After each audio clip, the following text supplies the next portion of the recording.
Okay, so on Reddit, there's a bunch of typical Reddit bullshit about martyrdom, for zealots specifically. So I figured I'd take this opportunity to go over 3 different martyrdom builds that I use, why I use them, and the strengths and weaknesses of each. We're going to be doing an offensive one, a defensive one, and a hybrid, kind of balanced version. All 3 are going to be using wounds for Kyrios because it's the whole point of martyrdom. It's a thing. So what we're going to do is we're going to go over them one by one to figure out the why, the where, the when, the how, that kind of stuff. First one, offensive. Big bonk hammer. Okay? The single target boss damage deleting motherfuckers, right?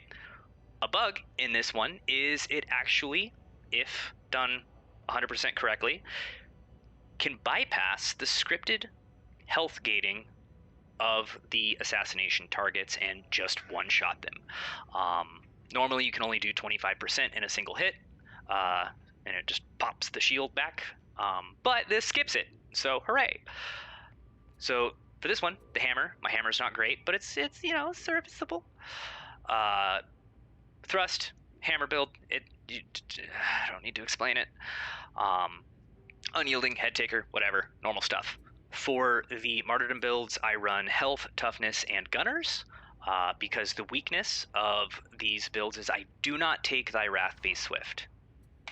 I'm literally here. I don't know why it's yelling at me.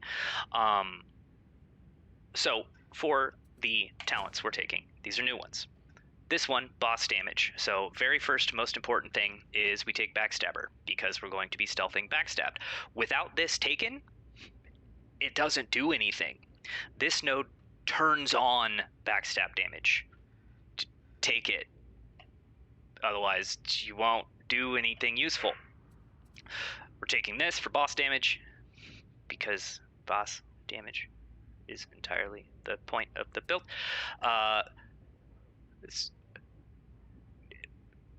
This doesn't do anything right now, but like eventually it'll be good cleave, right? Extra cleave damage when it works. If it works, I don't know. The other main thing of this build is Blood for the Emperor, bleed, whatever. It's massive amounts of health damage reduction because we have so many wounds. Every time we would take health damage, it's essentially going to be going to the next wound, which reduces all your damage by half. Because we're using a hammer, this is going to give us extra toughness back on heavy attack kills, which most of them will be throughout the entire game. We're taking stun grenades on all of these builds because stun grenades are dope. It's the only reason. They're amazing. They're perfect in every single way.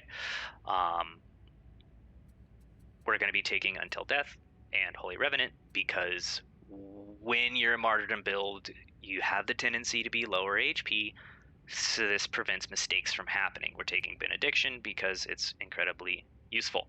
It's incredibly strong. We're taking your backstab stuff. For right now, I fluctuate between these two. You have extra damage, right? For the health-gated assassination targets specifically, this is what causes it to skip it. I, however, most of the time on non-assassination missions, take the 6-second duration instead. The reason I take the 6-second duration and less damage is because when you stealth, it resets your thrust stacks. So if you don't have good attack speed, then you getting real spicy with the 3-second duration and the thrust to 3 stacks, right? It gets a little hectic. So the 6 seconds gives you a little more breathing room, gets a little more reliability, and for me is a little better quality of life. It gives you some extra time.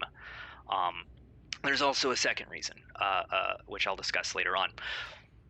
For the right side of the tree, the reason that we take this, regardless of whether you take the 6 seconds or the extra damage, is because this one is 20% cooldown on backstab kill. You would be surprised how much surprise backstabs you get by just swinging your hammer heavy attacks into a horde. While you're dodging, while you're just swinging away, some of them hit the back of the heads. Like it's a lot of cooldown reduction, just over time. And then we're going to be taking extra wounds because martyrdom, damage, martyrdom. These are just going to be a thing, right? We're taking this damage reduction because you're going to be taking a lot of damage. Some of it's going to be surprise damage. So if, say, for example, you're taking the double duration cooldown, when you take a shit ton of damage, you'll get your cooldown back, which allows you, if you use the 6 seconds, to kind of get some breathing room. If you get a surprise pop of your Until Death, you can either use it to get safe, or you can stealth bonk somebody, doesn't matter what it is, and you'll get 25% back no matter what. If you have time to charge your hammer and smack something with a heavy attack, then you'll get it back anyway, but this gives a little more breathing room for a panic button stealth along with panic button heal, or both, after repositioning. This is very offensive. Its main drawback, doesn't take that Wrath Be Swift, right? So you can get stunned out of your hammer swings, which really sucks and feels bad, but it's a lot of points to get there. So, like, just don't be bad. Position better. You'll be all right. But yeah, that's this one. Very offensive, one-shots, all the things. It's great. And you can actually use, even with the double duration one, or, sorry, double damage one, and the double cooldown, with your backstabs, 20%, you get it back frequently enough to use it on whatever you want, like crushers or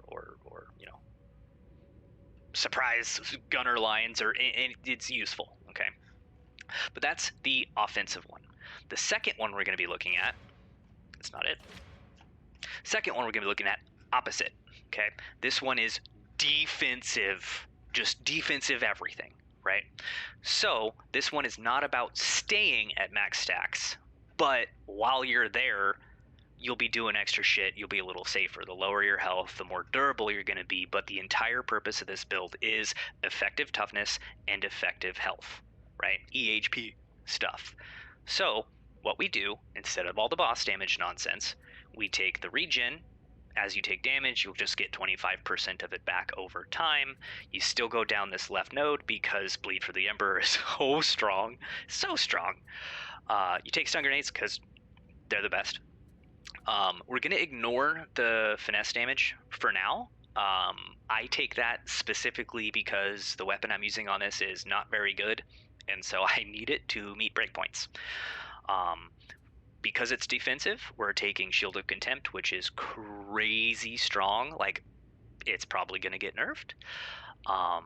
Again, Until Death, Holy Revenant, kind of martyrdom builds need it, right? If you're like, they just need it. Benediction, because Benediction Soap. We're taking Book because it's not only defensive for you, it's defensive for the team. It provides them with all sorts of goodies. Technically, the damage is probably better to take here after Book, but the whole theme of this build is defense, so we're going to be running the toughness damage reduction instead. Makes it last a little longer, so, well, the duration is the same. The actual toughness that it grants lasts a little longer, so it's more useful. Same deal here. This is looking pretty standard. The idea is you will get lower health eventually. You don't stay there, but you are going to have tons of effective HP, tons of effective toughness, and when you do get trucked, similar setup, you can just pop your Book, and you'll probably live. If you pop your Book before your passive procs, then you'll be fine. If you don't, then hit something and then pop your Book. That way you get your health back. Anyway, this is an incredibly defensive build. Now, Tane, why did you take Duelist for the weak spot and crit damage? Your finesse damage. Well, in this build, I've been playing around with stuff. I'm using an axe. My axe is garbage. I'm using Brutal Momentum and Decimator. you'll see my axe isn't very good, right? So on effective dodges, since you're going to be light attacking everything with this axe to keep up your decimator stacks, just keep swinging, right?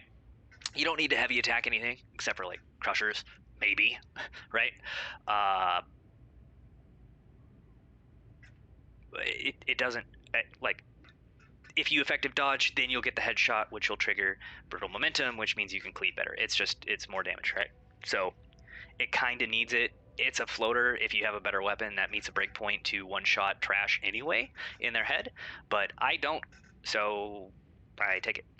But if you do, then that point can be lots of different stuff. You can do attack speed, which is great. You could do extra coherency, toughness regen, which is fine. If you're going to be heavy attacking way more, say you're using a different weapon and you just want a heavy attack spam, like, I don't know, a chainsword or eviscerator or something that heavy attacks at all, then you would take this one because massive heavy attack toughness on kill.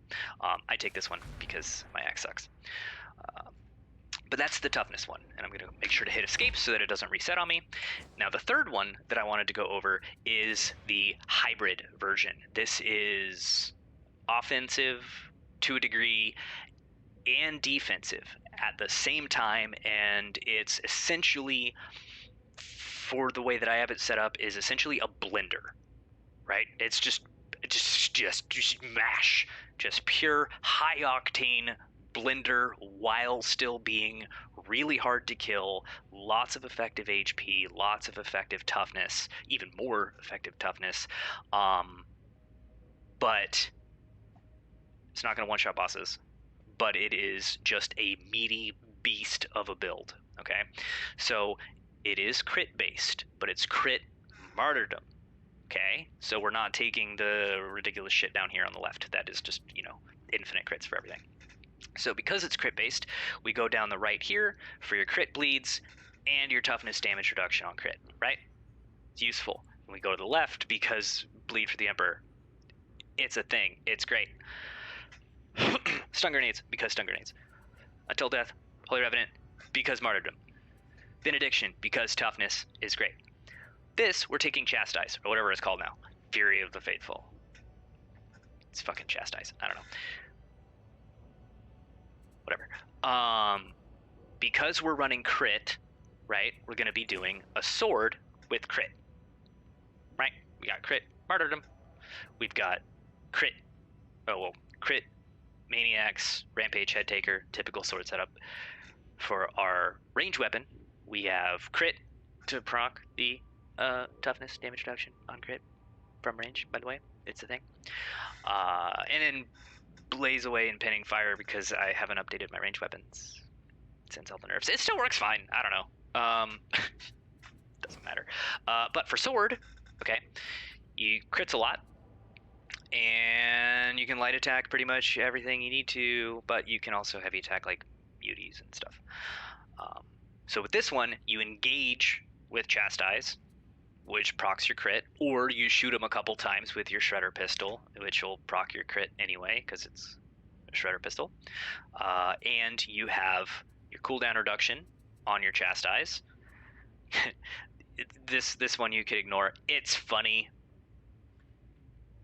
Dog jumps you and it gets punted. It's great. But you have the same standard fare. You'll notice that we are also taking attack speed here. Now, I'm not sure if this actually functions. So, like, maybe it does. But with a heavy sword that already attacks fast as shit, with the new Chastise, which includes a 20% attack speed, which it should from the very beginning, because that's how Zealot worked in Vermintide with Salty. You're already attacking really fast, and I don't know what the attack speed cap is. I'm assuming there's one. But it seems like even at max martyrdom stacks, which is 6, this 24% attack speed and this 20% attack speed and this 10% attack speed, it doesn't seem like it does anything. doesn't seem any faster. But maybe it does, and I'm crazy. I don't know. But regardless, this one and this one, these 2 points are floaters. You can put them wherever. If you need more boss damage, you can put them there. If you're not getting enough toughness, you can put it here, which is extra kill, or here, which is great, by the way. I haven't talked about this one a lot. This one is fantastic, because you're dodge spamming anyway, right? So why not get free 10% toughness on dodge? It's real strong. Or aforementioned headshot breakpoints if you're using an axe or something. But this one's real solid. You engage, you're going to have it up a lot with the crit-based sword and your bleed bullshit up here, as well as if you do get trucked, you still have this damage, or this damage taken equals cooldown, which will get you your chastised back anyway. You can use it to reposition, stagger the enemy in front of you. If it's a crusher giving you an overhead or something, you just run into his head and he'll stop, and then you can dodge. This is probably the best martyrdom build for people that aren't used to it, because it's balanced. You do extra damage, you have tons of positioning, tons of mobility, you do have the extra stuff that comes with martyrdom. It's safe. It's not as defensive as the pure defensive one, but it is a good balance between the two. I really, really like this build, and it's very high octane. It's very fun. So that's all three. You got your hammer, bonk bitches in the head. You got your defensive, which is all about just sustaining. You just always live. This one can also use sword, too, if you want. Well, melee weapons, you can use any of them for anything, but I like axe with this one because it's so defensive. You kind of need the extra damage, and you still attack pretty quickly. You can also swap this out if you have a better one for attack speed, which is nice. And then, you know, the hybrid one, which I just talked about. You notice at no point did I say, hey, ignore metapacks, or ignore Medicaid stations, or stay at 1 HP when, you know, 5 of your wounds are filled with corruption. Don't do that. Don't do that. That's dumb. You'll also notice that we took benediction for all 3 of these, as well as stun grenades. Stun grenades are dope. They're amazing. We don't take beacon of purity on any of these, because beacon of purity only does it from your current wound, and your wounds are like, you know, 30 HP each or whatever. So like it doesn't do anything for you. If you're not running wounds, this is great. If you're just running your base 2, then like it's real strong. Like say for example, my sword build, right? This isn't a martyrdom build. I shouldn't be talking about it, but this is a sword shenanigans build, which is just pure chaos and craziness. But it doesn't run wounds, which means you do want to run beacon as an alternative to running like corruption resistance on your curios or something. But that's not what we're talking about. Those 3 builds, that's what they are. Main drawbacks of each one is you can get stunned, don't be in bad position, but the benefits of just being a burly beast up for the Emperor is far outweighs any of the drawbacks, except for on the hammer build when you get stunned out of your, you know, 3 stack of thrust, which sucks, but whatever, it's fine. Enjoy.